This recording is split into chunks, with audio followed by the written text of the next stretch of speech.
Good morning. Thanks for your company this Tuesday, the 10th of November. I'm Jessica Amir, market analyst with Bell Direct.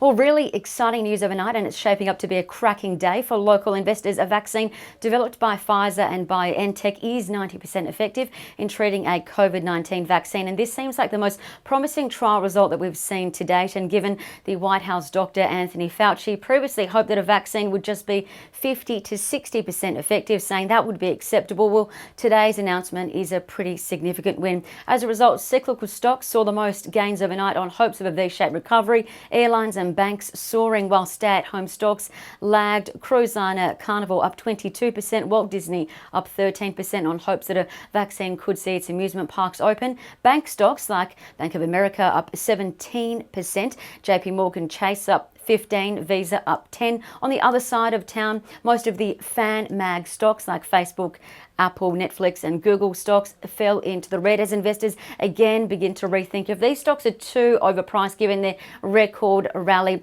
and high price to earning ratios. Now, Netflix shares fell about 8% earlier. Facebook lost 5%. As for the major indices, well, records were smashed. That is, if you look at the blue chip index, the Dow Jones, it was up 4.1% earlier, hitting a new all-time high. The S&P was up 2.3%. The smaller cap index, called the Russell 2000, that saw the most significant gain out of the indices, up 5.5%, while the Nasdaq went the other way. European stocks also were higher as well. The French market there was up the most, 7.6%. Elsewhere, the oil price soared almost 9%. It's now $40.40 US a barrel, back above that key $40 mark, while the safe haven of gold lost a fair bit of investment, with gold now tracking at 1,866 US an ounce after losing 4%.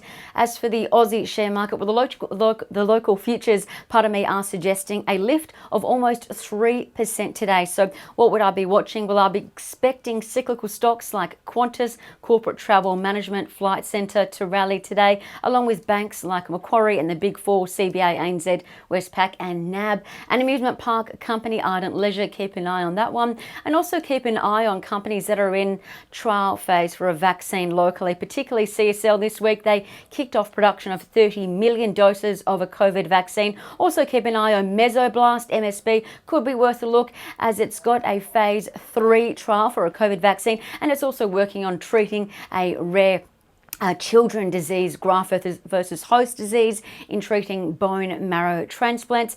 Those that will likely lag today were gold stocks and tech giants.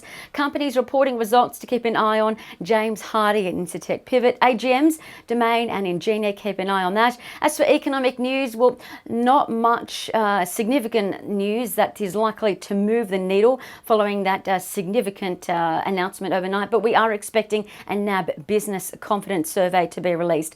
As for trading ideas that could be worth a look, Bell Potter increased Unity Group's buy rating and target to 180. That's implying 30% upside, with the telco set to buy the smaller competitor called Opticom. Now, UWL shares are up 19% in 7 days, so it could be worth a look. Elsewhere, UBS reiterated Tabcorp as a buy, a $4.70 target.